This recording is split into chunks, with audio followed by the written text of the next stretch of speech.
अस्सलाम वालेकुम 10th class. हम पढ़ रहे हैं कंप्यूटर साइंस चैप्टर नंबर 3 जिसका नाम है कंडीशनल लॉजिक्स। मतलब कंडीशंस लगानी है। कंडीशंस किसे कहते हैं? सूरत हाल को, ठीक है, आम जुबान में अगर कहा जाए, ठीक है। तो हमारे पास आज प्रोग्राम नंबर 4 है।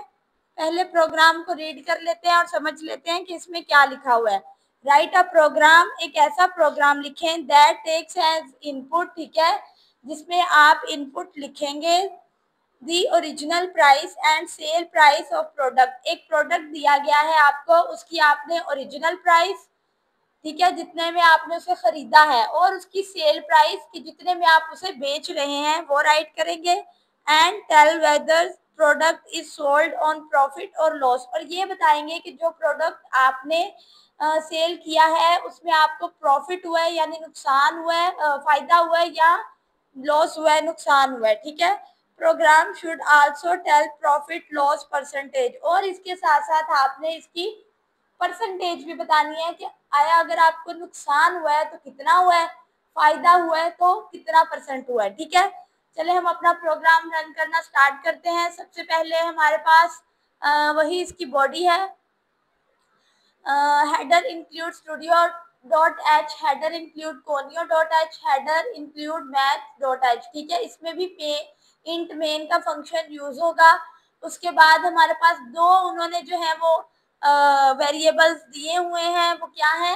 Cost price CP and sell price SP, ठीक है। तो सबसे पहले जो है वो हम backslash asterisk input cost and price and selling price of a product. अच्छा, अब हमने हमारे पास बैक स्लैश का इस्तेमाल इसलिए किया है क्योंकि हम जो है वो इसको नेक्स्ट लाइन में शिफ्ट करना चाह रहे हैं, ठीक है। उसके बाद स्टेरिक का साइन यूज किया गया है कि हमारे पास उन्होंने तीन वैल्यूज दी हुई हैं, उसके लिए हम स्टेरिक का साइन यूज करेंगे। एक हमारे पास कॉस्ट प्राइस है, एक सेलिंग प्राइस है प्रोडक्ट की, ठीक है, दो है हमारे पास, ठीक है। उसके बाद हम इसको अपने फंक्शन में, मतलब जिस वेरिएबल में हम इसे राइट करते हैं उसमें लिखेंगे। सबसे पहले प्रिंट एफ में लिखेंगे, सबसे पहले हम ले लेंगे कॉस्ट प्राइस, ठीक है। आप एक्सचेंज भी कर सकते हैं यानी सेलिंग प्राइस भी पहले लिख सकते हैं, ठीक है। हमने पहले कॉस्ट प्राइस इंटर की है, उसके बाद हम उसको स्कैन एफ में कन्वर्ट कर देंगे, ठीक है। पहले हम वेरिएबल्स को प्रिंट एफ में लिखते हैं, ठीक है, प्रिंटेड फॉर्मेट में लिखते हैं। उसके बाद हम उसको स्कैन फॉर्मेट में लिखते हैं, ठीक है। जो पहले तो हमने वेरिएबल्स अपनी लैंग्वेज में लिखे ना, उसके बाद हमने उसको कंप्यूटर की लैंग्वेज में कन्वर्ट कर दिया, मॉडुलस डी एंड सीपी, ठीक है, मतलब कॉस्ट प्राइस। फिर उसके बाद अगला कॉस्ट प्राइस हमने इंटर कर ली, अब हम सेलिंग प्राइस इंटर करेंगे, ठीक है।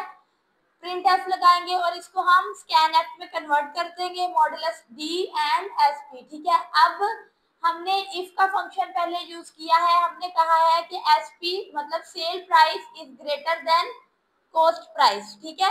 मतलब सेल प्राइस, जैसे मैंने अभी थोड़ी देर पहले आपको बताया था कि कॉस्ट प्राइस फॉर एग्जांपल हमारे पास 500 है और हमारी सेल प्राइस जो है वो सॉरी कॉस्ट प्राइस 450 है और सेल प्राइस 500 है। मतलब हम एक चीज खरीद के लाए हैं, एक प्रोडक्ट मार्केट से हम लेकर आए हैं एक प्रोडक्ट 450 का और हमने उसको मार्केट में 500 का सेल किया है, ठीक है।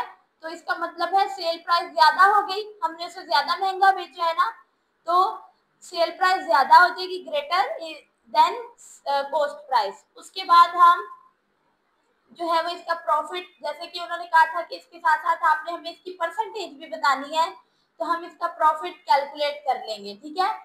तो हमने क्या किया कि सेल प्राइस में से कॉस्ट प्राइस को माइनस कर देंगे। उसके बाद हमारे पास जो है वो प्रिंट एफ प्रॉफिट को जो है वो मॉडुलस डी में कन्वर्ट करेंगे। हमारे पास जितने भी वेरिएबल्स आएंगे उस सब को हमने प्रिंट एफ और स्कैन एफ में कन्वर्ट करना है, अदरवाइज हमारा प्रोग्राम जो है वो फेल हो जाएगा, हमें सही आउटपुट रिसीव नहीं होगी, ठीक है। उसके बाद हमने कहा एल्स, पहले हमने इफ की बात की कि सेल प्राइस जो है वो अगर सेल प्राइस कॉस्ट प्राइस से ज्यादा है, ठीक है। उसके बाद अब हम कह रहे हैं कि अगर कॉस्ट प्राइस ज्यादा है सेल प्राइस से, ठीक है। मतलब हमने दोनों सिचुएशन पोज कर ली ना कि अगर ऐसा है तो क्या होगा, अगर वैसा है तो क्या होगा, क्योंकि हमारा पूरा चैप्टर चल ही इसी बेस पे रहा है। हमने ऐसा और वैसे ही पे ही बात करनी है कि इस तरह से नहीं होगा तो इस तरह से होगा, ठीक है। फिर उसके बाद हम सबसे पहले हमने प्रॉफिट को कैलकुलेट किया था, अब हमने लॉस को कैलकुलेट कर लेना है, ठीक है। लॉस में हम क्या करेंगे, कॉस्ट प्राइस, पहले हमने सेल प्राइस में से कॉस्ट प्राइस माइनस की थी, अब हमने कॉस्ट प्राइस में से सेल प्राइस को माइनस कर देना, ठीक है। उसको प्रिंटएफ में कन्वर्ट करके लॉस को लिख देंगे, लॉस किसके इक्वल है, मॉडुलस डी, ठीक है। उसके बाद हमने क्या करना है, एल्स हमने कहा कि नीदर प्रॉफिट नॉर लॉस, के मतलब हमें ना तो प्रॉफिट हुआ है ना ही लॉस हुआ है, ठीक है। इसको हम प्रिंटएफ में कन्वर्ट करके इंटर करेंगे। तो जैसे कि मैंने आपको बताया था, हमारे पास जो है देखिए हमने सपोज किया है, ठीक है। ये इक्वेशन जब आप लिख के इसे इंटर करेंगे इस पूरे फंक्शन को, तो जो हमने सपोज किया है वो हमें उसकी आउटपुट रिसीव होगी। कॉस्ट प्राइस है इसकी 1000, ठीक है, और सेलिंग प्राइस है 1500, मतलब ये आपने खुद से सपोज करना है, ठीक है। और प्रॉफिट कितना हुआ, देखिए 1000 रुपए की आप लेकर आए हैं चीज, उसको आपने 1500 में बेच दिया, तो आपको कितना फायदा हुआ, 500 का फायदा हुआ। तो इसमें फिर क्या हुआ, आपको प्रॉफिट हुआ या लॉस हुआ, आपको प्रॉफिट हुआ। और कितने परसेंट प्रॉफिट हुआ, 5% नहीं, 5% कैसे, 1000 में से 1000 का प्रोडक्ट था, 1500 का सेल किया, तो आपको 50% तो प्रॉफिट नहीं हुआ, 25% आपको उसका प्रॉफिट हुआ, ठीक है। आज का प्रोग्राम नंबर 4 हमारा यही तक था। नेक्स्ट हम करेंगे प्रोग्राम नंबर 5, ठीक है।